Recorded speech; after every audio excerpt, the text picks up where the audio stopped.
नमस्कार दोस्तों, target with PS Parihar channel में आपका स्वागत है। सुबह की वीडियो में ऐसी सूचनाएं होती हैं जो विभिन्न समाचार पत्रों पर छपी होती हैं और विद्यार्थियों के लिए आवश्यक होती हैं। तो आइए शुरू करते हैं और देख लेते हैं कि आज के समाचार पत्रों में विद्यार्थी जीवन से संबंधित कौन कौन सी सूचनाएं हैं।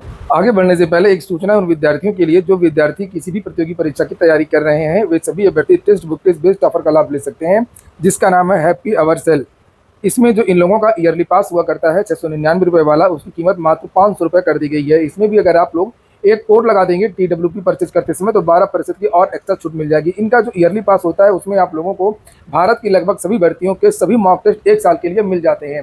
यानी कि SSC का भी मॉक टेस्ट दे सकते हैं, UPSSC का भी दे सकते हैं, UPSI का भी दे सकते हैं, UPSC का भी दे सकते हैं, रेलवे की भर्तियों का भी दे सकते हैं।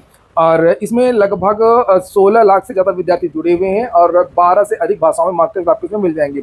लिंक मैंने इसकी डिस्क्रिप्शन बॉक्स में दे दिया है, तो जल्दी जा करके आप लोग इस ऑफर का लाभ ले सकते हैं। चलिए शुरू करते हैं। और सबसे पहले तो हम लोग बात करेंगे कि 22,000 माध्यमिक चपरासी की स्थायी भर्ती की मांग। विद्यार्थियों ने कहा सबसे पहले यही न्यूज़ दिखाइएगा। बहुत सारे विद्यार्थियों ने मुझे ईमेल किया, जैसे ये एक छात्र हैं ब्रजेश कुमार, और इन्होंने लिखा कि सर जो संविदा पर वैकेंसी होती है, जो कॉन्ट्रैक्ट बेस पर भर्ती होती है, उसमें आप एग्जाम बेस पर भर्ती कंप्लीट करवाइए। सर कभी आपको समय मिले तो आप इवनिंग में ये वीडियो बनाइए। नहीं, इवनिंग में 7 से 11 PM के बीच में स्विगी जोमेटो में जो लोग काम करते हैं उनसे मिलिए। रेस्टोरेंट जैसे प्रयागराज में कहीं भी सागर रत्ना, रोमिनियस pizza, Behrouz biryani, McDonald, Pizza Hut पर आइए। और यहाँ पर विद्यार्थियों का ये कहना है कि इनसे पूछिए कि हाईली एजुकेटेड हैं। ऐसा नहीं है कि कच्चा 8 पास या हाई स्कूल पास ऐसे लोग हैं। और उत्तर प्रदेश सरकार और जो केंद्र सरकार भी है, तो ज़्यादातर जो भर्तियां वो आजकल आउटसोर्सिंग पे कर रही हैं, संविदा पे कर रही हैं, ठेके पे कर रही हैं। तो यहाँ पर ये विद्यार्थियों ने मांग की है कि जो संविदा पर नियुक्तियां होती हैं वो संविदा पर न हो, इनके लिए लिखित परीक्षा। संविदा आउटसोर्सिंग भर्तियों में कई तरीके से शोषण होता है। एक तो वेतन कम दिया जाता है और उसके बाद में कभी भी इनको निकाल दिया जाता है। तो ये 5,000 संविदा स्वास्थ्यकर्मी आज ही का 6 जुलाई के समाचार पत्र जैसे आप लोग देख रहे हैं। कोरोना के दौरान विभिन्न अस्पतालों, जांच केंद्रों पर तैनात किए गए स्वास्थ्य कर्मियों को सेवा विस्तार नहीं मिला है। ऐसे में 1 जुलाई से करीब 5,000 स्वास्थ्यकर्मी बेरोजगारी की राह पर बढ़ गए हैं। और ये वो कोरोना वीर हैं जिन्होंने उस समय अपनी जान जोखिम में डाल करके लोगों की सेवा की थी, लोगों की जान बचाई थी। और ये कहा गया है कि एक के बाद एक जिले के मुख्य चिकित्सा अधिकारियों की ओर से इनसे काम न लेने का आदेश जारी किया जा रहा है। बता दें, कोरोना काल के दौरान स्वास्थ्य विभाग में करीब 7,000 से तो आउटसोर्सिंग और संविदा में यही होता है। लिखा कि इनको 30 जून के बाद सेवा का विस्तार नहीं मिला है और अब इनकी सेवाएं न लेने का आदेश जारी कर दिया गया है। वहीं पर आप लोगों ने देखा होगा कि 2 जुलाई 3 जुलाई को लगातार ये न्यूज आई थी कि माध्यमिक विद्यालयों में समूह के चपरासियों के 22,000 पदों पर भर्ती की जाएगी। और ये जो भर्ती होगी वो आउटसोर्सिंग से होगी। यहाँ पर देखिए लिखा भी है, आउटसोर्सिंग के माध्यम से भर्ती की जाएगी। 22,203 होती थी समूह घ की, यानी कि 4th ग्रेड की जो वैकेंसी वो स्थायी भर्तियां होती थी। जैसे रेलवे ग्रुप डी में जो 4th ग्रेड की जो वैकेंसी है वो स्थायी भर्ती। इस तरीके से जो माध्यमिक विद्यालय हैं या जितने भी विद्यालय हैं उनमें भी स्थायी भर्तियां होती थी चपरासी वगैरह की। लेकिन सरकार अब लगातार आउटसोर्सिंग को बढ़ावा दे रही है। विद्यार्थी इसका विरोध कर रहे हैं। अगर आप लोग भी विरोध कर रहे हैं तो इस वीडियो को लाइक कर दीजिए और वीडियो को शेयर कर दीजिए। हमेशा से मांग करता रहा हूँ, मेरी आज की मांग नहीं है, मैंने इस पर बहुत सारे वीडियो बनाए। आउटसोर्सिंग तो कतई कहीं पर भी नहीं होनी चाहिए। मतलब जो निचले तबके के लोग हैं, जो गरीब लोग हैं, जो ऐसे फॉर्म भरते हैं, ये दोहरा रवैया है। उनके लिए संविदा, और जो अच्छे घर के बड़े लोग हैं, अमीर वर्ग हैं, और जो बड़ी भर्तियों की तैयारी करते हैं या आवेदन करते हैं या नियुक्त हो जाते हैं, उन लोगों के लिए परमानेंट नौकरियां और सारी सुविधाएं। ये तो सारे एक्सपेरिमेंट जो है ये नीचे ही के ही लोगों को क्यों उन्हीं पर क्यों किए जाते हैं। कभी भी जैसे भी कोई भी इन लोगों को कोई एक्सपेरिमेंट करना है तो ये ऊपर से क्यों नहीं करते हैं। प्रधानमंत्री, राष्ट्रपति और ये जितने भी पद हैं, IAS, PCS, न्यायाधीश। अगली सूचना है भर्तियों पर मंथन ही होता रहेगा कि भर्तियां भी आएंगी। आयोग ने शासन को भेजा रिक्तियों का विवरण। मुख्यमंत्री विभिन्न विभागों के रिक्त पदों को भरने के लिए भर्ती आयोगों एवं बोर्डों के अध्यक्षों के साथ बैठक कर चुके हैं। उसी कड़ी में शासन ने प्रदेश के विभिन्न भर्ती आयोगों और बोर्ड को पत्र लिख करके रिक्त पदों के संबंध में जानकारी जुटाई है। ईमेल पर 1 जनवरी 2024 से 30 जून 2024 तक रिक्त पदों के जितने अधियाचन मिले हैं सभी विभागों में, उसके सापेक्ष की गई भर्तियां और जारी भर्ती की प्रक्रिया के पदों की जानकारी शासन को भेज दी गई है। इसकी जानकारी कर लंबित और नई भर्ती के संबंध में निर्णय लिया जाएगा। इस संबंध में शासन के विशेष सचिव शशिकांत कनौजिया ने उत्तर प्रदेश लोक सेवा आयोग, उत्तर प्रदेश अधीनस्थ सेवा चयन आयोग, उत्तर प्रदेश विद्युत सेवा आयोग, उत्तर प्रदेश शिक्षा सेवा चयन आयोग, उत्तर प्रदेश सहकारी संस्थागत सेवा मंडल के सचिवों और उत्तर प्रदेश पुलिस भर्ती एवं प्रोन्नत बोर्ड के पुलिस अधीक्षक को पत्र भेज दिया है। उन्होंने रिक्त पदों के सापेक्ष मिले अधियाचनों पर की गई और जारी कार्रवाई पर 31 दिसंबर 2024 तक होने वाली भर्तियों के लिए जारी किए जाने वाले विज्ञापनों के संबंध में भी जानकारी कार्मिक सेक्शन की ईमेल पर मंगाई कि 2024 तक कौन कौन से भर्तियां निकलेंगी। भर्ती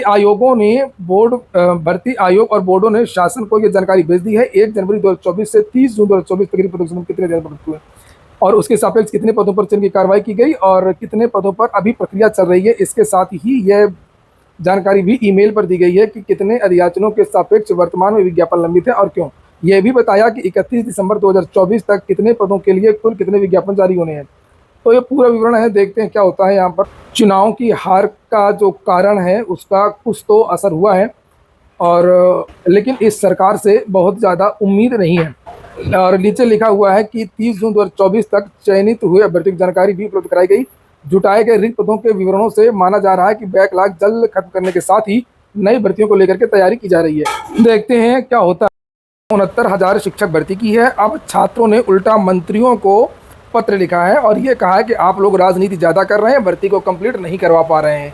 विद्यार्थियों ने अनुप्रिया पटेल सहित जितने भी मंत्री हैं बीजेपी की सरकार में, जो भी आरक्षण की बात तो करते रहते हैं और सरकार में साथ भी रहते हैं, चुनाव के बाद में इन लोगों ने फिर से जो है बयान देना शुरू किया है और विद्यार्थी समझ गए हैं कि ये केवल वोट बैंक की राजनीति करना चाहते हैं और ठोस काम नहीं करना चाहते हैं, क्योंकि आरक्षण वाला जो विवाद था 69,000 शिक्षक भर्ती का, वो अभी तक समाप्त नहीं हुआ है।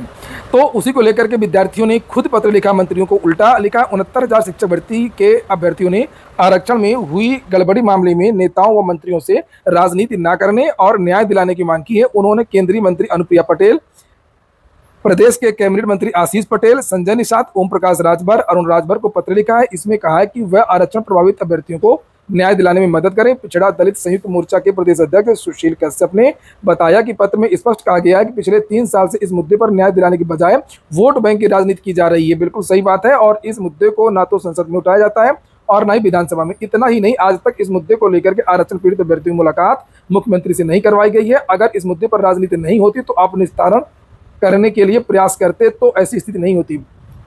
छात्रों ने ये भी कहा है कि आरक्षण पीड़ित अभ्यर्थियों को जल्द न्याय दिलाने के लिए ठोस प्रयास नहीं किया गया तो वह विधानसभा उपचुनाव में और 2027 में होने वाले विधानसभा चुनाव में इसका जवाब देंगे। चलिए, होता रहेगा। और अगली जो सूचना है, KGMU की नर्सिंग भर्ती में टॉपर्स ने नहीं किया ज्वाइन। KGMU में एक वैकेंसी आई थी नर्सिंग की 1249 पदों पर और उनमें से 196 लोगों ने ज्वाइन नहीं किया।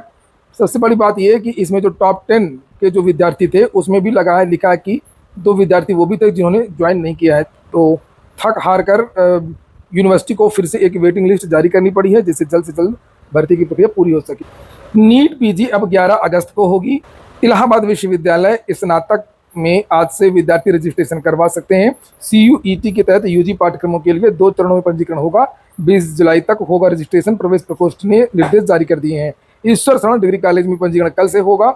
अगली सूचना उत्तर प्रदेश लोक सेवा आयोग की है। बहुत सारी सूचनाएं आ रही हैं आजकल की परीक्षा में ये बदलाव होगा, परीक्षा में वो बदलाव होगा, बहुत ज़्यादा सूचनाएं आ रही हैं। और उसी क्रम में लिखा हुआ है 1 पाली में PCS प्री का विकल्प, जैसे अब 2 पाली में परीक्षा होती है। इनके कहने का मतलब ये, पहले कहने का कुछ और अर्थ था। पहले जब समाचार पत्रों के माध्यम से जानकारी दी गई थी तो उसका मतलब ये था कि जैसे कोई परीक्षा में संख्या बहुत होती छात्रों की, जैसे पुलिस कांस्टेबल में 50 लाख विद्यार्थियों ने आवेदन किया था तो 4 पालियों में परीक्षा कराई गई थी, 2 दिन, सुबह शाम। तो वो एक अलग मामला था, उस रेफरेंस में जानकारी दी गई थी। लेकिन आज यहाँ पर दूसरी टाइप की जानकारी दी गई है और यहाँ पर देखिए नीचे लिखा है कि उत्तर प्रदेश लोक सेवा आयोग को PCS प्रारंभिक परीक्षा अब 2 नहीं 1 पाली में कराई जा सकती है। वो तो वैसे भी एक पाली में 2 पाली में होती है और एक पाली में CSET वाला पेपर होता है और दूसरी में GS वाला होता है। शासन ने PCS को विशिष्ट परीक्षा मानते हुए उत्तर प्रदेश लोक सेवा आयोग को एक ही पाली में ये परीक्षा कराने का निर्णय का अधिकार दिया है। इसके बाद आयोग ने एक पाली में ही परीक्षा के आयोजन को लेकर के विचार करना शुरू कर दिया है। अभी 2 पालियों में परीक्षा होती है और परीक्षा को लेकर के जारी नई गाइडलाइन के अनुसार भर्ती में 4 लाख से अधिक आवेदन होने की स्थिति में 2 स्तरीय परीक्षा कराई जा सकती है। शासन ने यह भी स्पष्ट किया है कि एक पाली में 5 लाख अभ्यर्थी ही होने चाहिए। इससे अधिक संख्या होने पर कई पालियों में परीक्षा कराई जाए। चयन आयोग व बोर्ड 5 लाख से कम परीक्षार्थी होने पर 1 से अधिक पालियों में परीक्षा करा सकते हैं। साथ ही शासन ने PCS परीक्षा को विशिष्ट मानते हुए आयोग को यह अधिकार दिया है कि यदि आयोग चाहे तो इसे अधिक परीक्षार्थी होने पर इसमें एक ही पाली में परीक्षा करवा सकता है। तो इनके कहने का मतलब ये, जिस तरीके से इन्होंने लिखा हुआ है कि ये एक ही पाली में करा लेंगे, अभी 2 पाली में होती है, तो थोड़ा सा इसमें विरोधाभास है, कन्फ्यूजन हो रहा है विद्यार्थियों को। और मुझे लगता है कि एक पाली का मतलब यही है कि जो एक पेपर होता है वो एक ही पाली में होगा। जैसे अभी हो रहा है, अभी भी 2 पालियों का मतलब उस तरह से नहीं है जिस तरीके से बाकी भर्ती में होता है। कई दिन तक परीक्षाएं चलती रहती हैं और मुझे लगता है कि इसमें अभी फ़िलहाल कोई बदलाव नहीं होगा, जिस तरीके से जो चल रहा है वो उसी तरीके। हाँ, इस तरीके के बहुत सारे बदलाव ज़रूर आपको देखने को मिलेंगे, जैसे परीक्षा की लाइव स्ट्रीमिंग होगी, बायोमेट्रिक होगा, डिजिटल लॉक लगेगा, कई लेयर वाले डिजिटल लॉकर में प्रश्न पत्र रखे जाएंगे, कोडिंग, डिकोडिंग, बारकोड, सब कुछ आपको ये जो बदलाव है वो आप लोगों को आने वाली भर्ती में देखने को मिल सकते हैं। सीएपीएफ एसआई परीक्षा की आंसर की जारी कर दी गई है। केंद्र सरकार नीट यूजी रद्द करने के पक्ष में नहीं है। सुप्रीम कोर्ट के नोटिस पर केंद्र और एनटीए ने हलफनामा दिया है और वहीं पर जो विद्यार्थी चाहते हैं कि इसका एग्जाम हो रद्द हो, वो विद्यार्थी आज ट्विटर पर अभियान भी कर रहे हैं। मैंने इसके बारे में जानकारी भी दी थी। लिखा, केंद्र सरकार और राष्ट्रीय परीक्षा एजेंसी एनटीए ने शुक्रवार को सुप्रीम कोर्ट में कहा कि नीट यूजी परीक्षा को रद्द करना तर्कसंगत कदम नहीं होगा। इससे उन लाखों ईमानदार छात्रों के भविष्य के लिए गंभीर खतरा पैदा होगा जो परीक्षा में शामिल हुए थे। ये मुझे पहले भी पता था, मैंने बताया भी तक सरकार ऐसे नहीं करेगी आराम से। या तो इसमें सुप्रीम कोर्ट कोई बड़ा डिसीजन दे तब ये चीज़ें होंगी, या तो फिर जो छात्र हैं वो व्यापक अभियान चलाएं। इसमें छात्र 2 दलों में बटे हुए हैं। बहुत सारे जो छात्र ऐसे हैं जो वास्तव में चाहते हैं कि इसका री एग्जाम ना हो, किसी तरीके से जो करप्ट विद्यार्थी हैं उनको बाहर कर दिया जाए, लेकिन ऐसा बहुत मुश्किल है कि जो करप्ट विद्यार्थी हैं, जो पेपर लीक वाले विद्यार्थी हैं, उनको बाहर कैसे किया जा सकता है। आप लोग अपनी राय खुद बताइए कमेंट बॉक्स में। ये हो गया आज का वीडियो। पूरा वीडियो सुनने के लिए बहुत बहुत धन्यवाद।